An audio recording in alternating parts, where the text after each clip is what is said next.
नमस्कार। ब्रेक के बाद खबरों में एक बार फिर से आपका स्वागत है। अब बात करते हैं जमशेदपुर की। जमशेदपुर वुमेन्स यूनिवर्सिटी के प्रथम दीक्षांत समारोह में बतौर मुख्य अतिथि झारखंड के राज्यपाल सीपी राधाकृष्णन शामिल हुए। उन्होंने दीप प्रज्वलित कर कार्यक्रम का उद्घाटन किया। इसके साथ ही उन्होंने यूनिवर्सिटी के स्वर्ण रेखा प्रेक्षागृह एवं सावित्रीबाई फुले पुस्तकालय का भी उद्घाटन किया। इस दौरान दीक्षांत समारोह में सत्र 2021 से 23 की पीजी एवं 2 वर्षीय डिग्री कोर्स बीएड, एमएड व बीपीएड पास आउट छात्राओं को डिग्री प्रदान की। इस सत्र में कुल 1014 छात्राएं शामिल थी। समारोह में 702 छात्राओं को डिग्री प्रदान की गई। इनमें से विभिन्न विषय में टॉपर 28 छात्राओं को गोल्ड मेडल दिया गया। बाकी छात्राओं को काउंटर से डिग्री दी जाएगी। दीक्षांत समारोह को लेकर यूनिवर्सिटी के सिद्धगोड़ा कैंपस में भव्य तैयारी की गई थी। दीक्षांत समारोह का वेबकास्ट भी किया गया, जिसे छात्राओं ने यूट्यूब पर इसे घर बैठे लाइव देखा। राज्यपाल ने तमाम छात्राओं को सर्टिफिकेट प्रदान कर उनके उज्जवल भविष्य की कामना की। साथ ही यूनिवर्सिटी के तमाम पदाधिकारियों को पहले सफल सत्र की बधाई भी दी। I saw the numbers of girls receiving medals is more than that of boys. I am not underestimating the boys, but from a country where the girls' education is getting curtailed at a level is no more. That is the joy of it. That you are coming out and you are getting educated and you are going to dominate the society. That is the greatness of your celebration. Running the Beti Bachao, Beti Padhao campaign by our most respected Honorable Prime Minister and most visionary leader of the world today, Shriman Narendra Modi ji, gives special attention to women's education. Our students must recognize their power and contribute meaningfully to the nation building. You have to live for yourself at the same time. You have to live for the society also. That should be your motive. And I am very proud to say, by seeing your face, you are having that confidence. You will win and you will contribute. Yes, we embark on the Tata steel और Tata sons के संस्थापक जमशेद जी नौशरवान जी टाटा का जन्म दिवस 3 मार्च को मनाया जाएगा।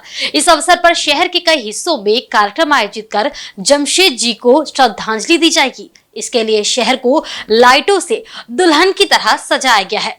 इस आकर्षक लाइटिंग का संस्थापक दिवस की पूर्व संध्या पर उद्घाटन किया गया। टाटा सन्स के चेयरमैन एन चंद्रशेखरन ने शनिवार शाम को जुबली पार्क में की गई लाइटनिंग का बटन दबाकर उद्घाटन किया। इस मौके पर टाटा स्टील के एमडी सह सीईओ टीवी नरेंद्रन के साथ कंपनी के सभी वरीय अधिकारी मौजूद थे।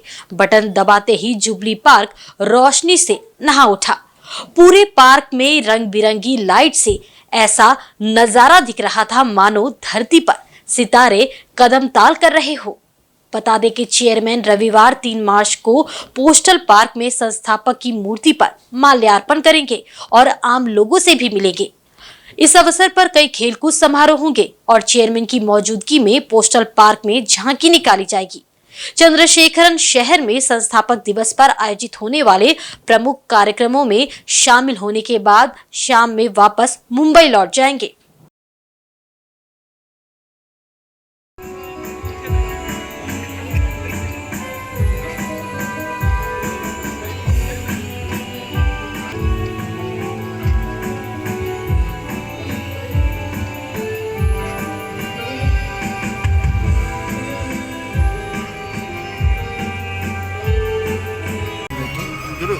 And I want to wish all the employees of Tata Steel, citizens of Jamshedpur, a very happy Founders Day and a happy 2024. Thank you sir, thank you. वहीं रांची के कांके स्थित बिरसा कृषि विश्वविद्यालय परिसर में एग्रोटेक किसान मेला शनिवार से शुरू हो गया। मेले का उद्घाटन केंद्रीय कृषि मंत्री अर्जुन मुंडा ने फीता काटकर किया। इस अवसर पर कृषि क्षेत्र में बेहतर कार्य करने वाले किसानों को सम्मानित भी किया गया। कार्यक्रम के दौरान झारखंड में पाए जाने वाले औषधीय पौधों और उनके गुण और उपयोगिता पर आधारित बुकलेट का विमोचन केंद्रीय कृषि मंत्री अर्जुन मुंडा ने किया। अपने संबोधन में अर्जुन मुंडा ने कहा कि जलवायु परिवर्तन को एक वैश्विक चुनौती बताया। कहा कि तमाम प्रयासों के बावजूद विज्ञान इस चुनौती को खोज रही है, लेकिन रोक नहीं पा रही है। केंद्रीय कृषि मंत्री ने कहा कि देश में नए अवसरों और संभावनाओं का सृजन हो रहा है, इसे समझने की जरूरत है। कृषि के क्षेत्र में देश आत्मनिर्भर बन रहा है।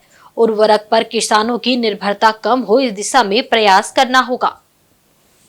के साथ एक खुशहाली के साथ कैसे जीवन व्यतीत कर सकते, और तब हमारे देश में अधिक है, आज भी जीवंत है, लेकिन दुनिया भर में जितने भी त्योहार मनाते हैं वो प्राकृतिक ढंग से हमारे इन सारे उपजों के साथ जुड़ा हुआ है,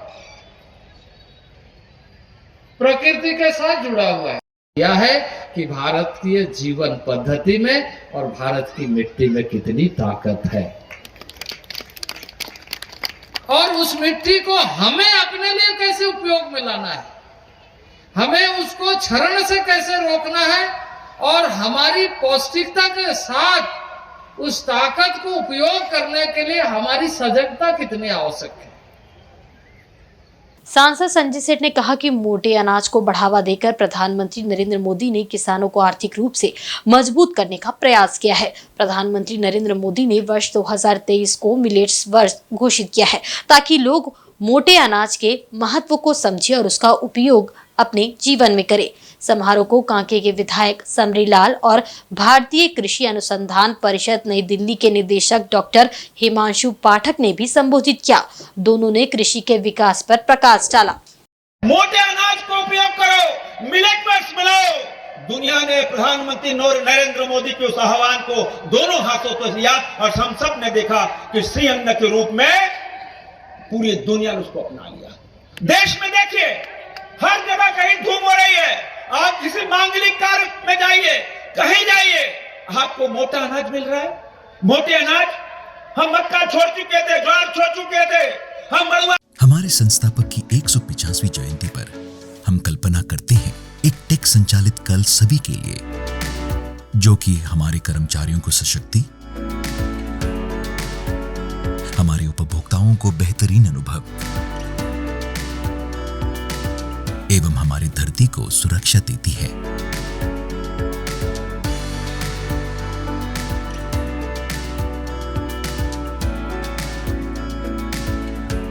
इधर राजधानी रांची के भारतीय जनता पार्टी महानगर कार्यालय में भारतीय जनता पार्टी की ओर से शनिवार को एक मिलन समारोह का आयोजन हुआ।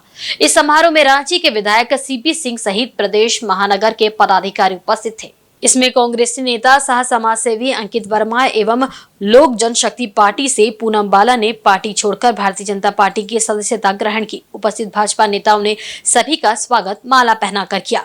इसके साथ समाज सेवा से जुड़ी कई महिलाओं ने भी भारतीय जनता पार्टी का दामन थामा। बता दें कि आगामी लोकसभा चुनाव को देखते हुए सभी राजनीतिक पार्टियां अपने अपने संगठन को मजबूत करने में लगी हुई है। मंच कराओ कि पार्टी से भी पहले देश क्या है, देश के बाद तब पार्टी, और पार्टी के बाद तब हम, अंत में हम।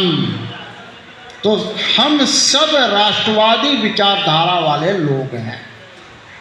अभी बोल रहे थे अंकिता जी कि मान सम्मान नहीं मिल रहा था। हम सोच रहे हैं कि इतना दिन से आप कांग्रेस में कैसे झेल रही थी, हैं? कैसे सुन रही थी, राहुल गांधी का भाषण कैसे सुन रही थी, कैसे ये सब मर्यादा पुरुषोत्तम भगवान श्री राम को काल्पनिक बता रहा था। यही राहुल गांधी बोलता था कि मंदिर में जो लड़कियों को छेड़ने के लिए जाते हैं, ये ऐसे कांग्रेस पार्टी जो निर्लज पार्टी है, उस पार्टी में इतना दिन आप झेल लिए कम बड़ा बात नहीं है। आप देर से आई हैं, दुरुस्त। देश में महिलाएं कहीं भी सुरक्षित नहीं है। महिलाओं के साथ लगातार दुष्कर्म की घटनाएं घटित हो रही है, लेकिन केंद्र सरकार इस मामले में चुप्पी साधी बैठी है। उक्त बातें झारखंड प्रदेश महिला कांग्रेस कमेटी के अध्यक्ष गुंजन सिंह ने रांची स्थित प्रदेश कांग्रेस कार्यालय में एक प्रेस वार्ता में कही। इस दौरान उन्होंने केंद्र सरकार पर जमकर निशाना साधा। कहा कि आधी आबादी की सुरक्षा को लेकर सरकार द्वारा कोई पहल नहीं की जा रही है। उन्होंने पोस्टर के माध्यम से देश भर में हाल ही में हुए दुष्कर्म की घटनाओं को मीडिया के सामने रखा, साथ ही इसके लिए केंद्र सरकार को जिम्मेदार बताया। वहीं NCRP 2023 की रिपोर्ट को भी प्रदेश महिला कांग्रेस अध्यक्ष ने साझा किया। कहा कि वर्तमान केंद्र सरकार जब से शासन में आई है तब से महिलाएं अपने आप को असुरक्षित महसूस कर रही है। हम महिलाओं को जब से 2014 से केंद्र में भाजपा की सरकार आई है तब से हम अपने आप को उपेक्षित महसूस कर रहे हैं और हम अपने आप को अनसेफ महसूस कर रहे हैं। मैं देश के प्रधानमंत्री से ये कहना चाहती हूँ कि ये बहुत बड़ा अपराध है। सबसे पहले आप देश की आबादी, अपनी बेटी बहनों को उनका अधिकार दें, उन्हें सुरक्षा दें। इन बड़ी बड़ी बातों से कुछ होना नहीं है, क्योंकि जब आपके नेतृत्व में देश की बेटियां ही सुरक्षित नहीं है तो कोई मतलब नहीं है आपके इन जुमलों का, क्योंकि आपने तो ठगा सबको है। चाहे वो किसान भाइयों की बात हो, युवाओं की बात हो, महंगाई पे बात हो, पहलवान बेटियों की बात हो, ठगा तो सबको ही गया है। लेकिन देश की बेटियों के साथ ये खिलवाड़ बंद करें और झारखंड प्रदेश महिला कांग्रेस इसकी आवाज़ बुलंद करते रहेगी। राज्य कोई भी हो, सरकार किसी की हो, लेकिन हमारी बेटी और बहनें सुरक्षित होनी चाहिए। जहां भी अन्याय होगा, झारखंड प्रदेश महिला कांग्रेस, अखिल भारतीय महिला कांग्रेस की राष्ट्रीय अध्यक्ष आदरणीय अलका लांबा जी, हम लोग सब मजबूत स्तंभ के साथ अपनी बहनों के साथ खड़े रहेंगे और उनकी आवाज को बुलंद करेंगे। On our founder's 185th birth anniversary, we are envisioning a tech-enabled tomorrow for all, which will empower our employees, create value for our customers, and protect our planet.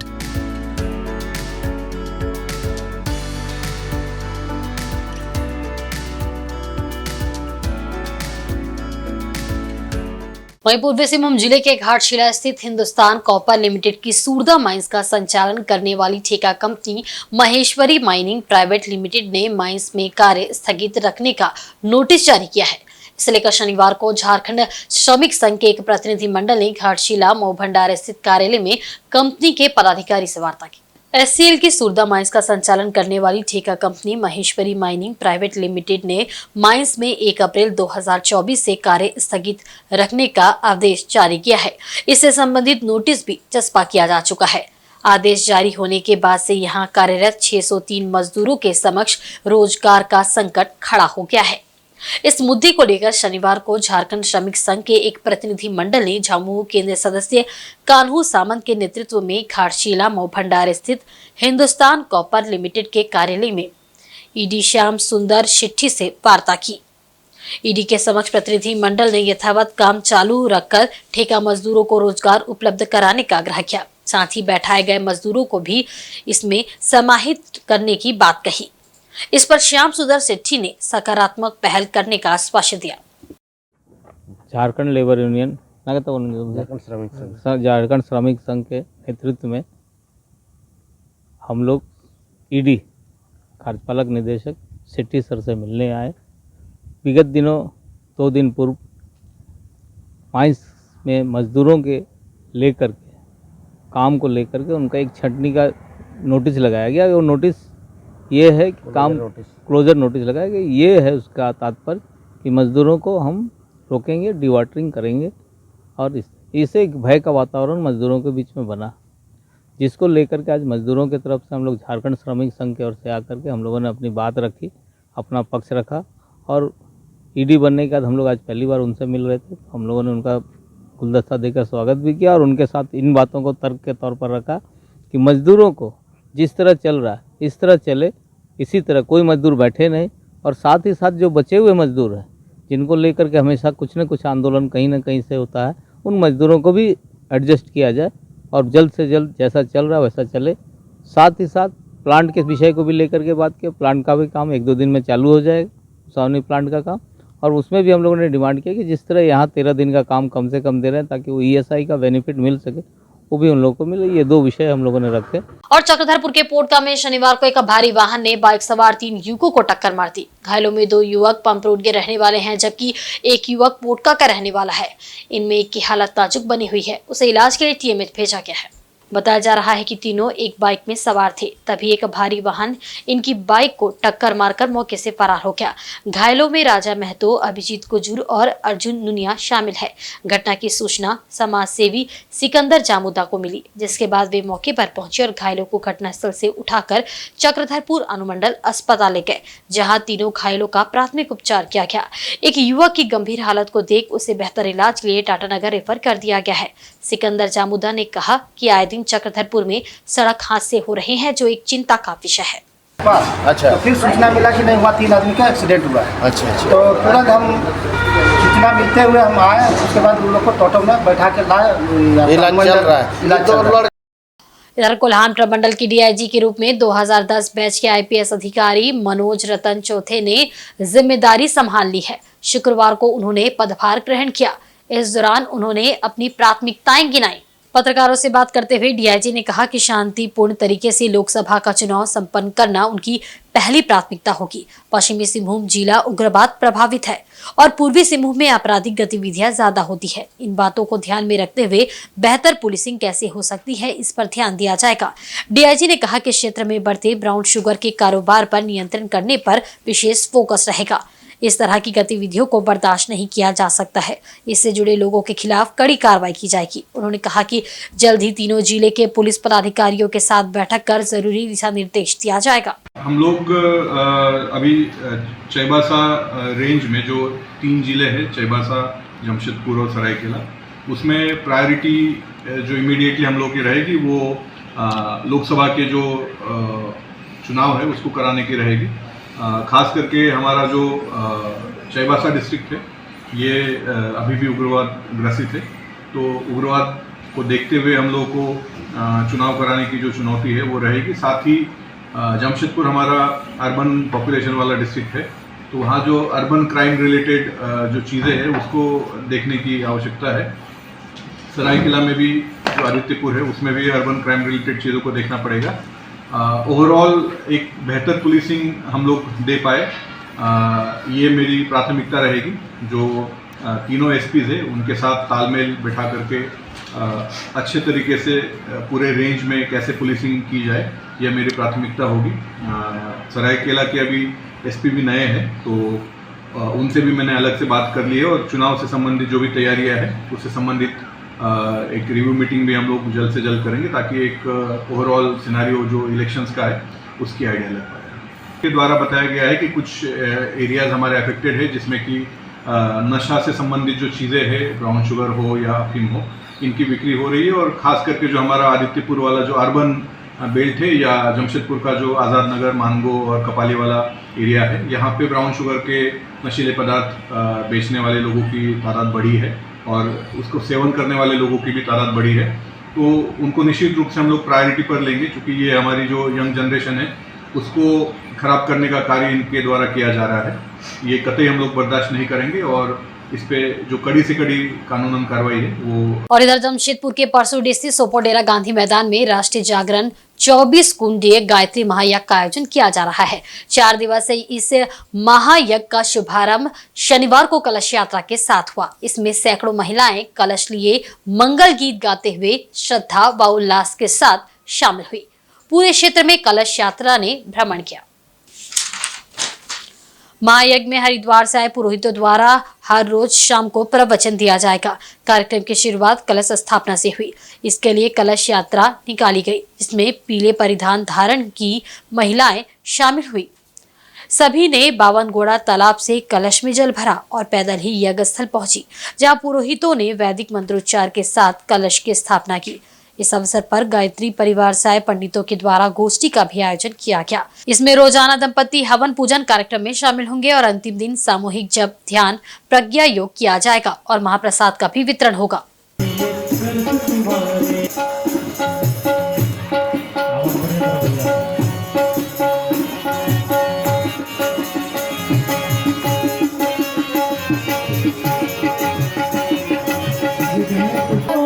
दर्शन किया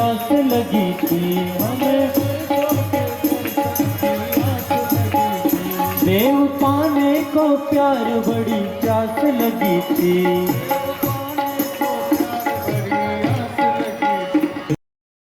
और आज के बुलेटिन में बस इतना ही। कल फिर हाजिर होंगे कुछ नई खबरों के साथ। तब तक देखते रहें इंसाइड झारखंड न्यूज। नमस्कार।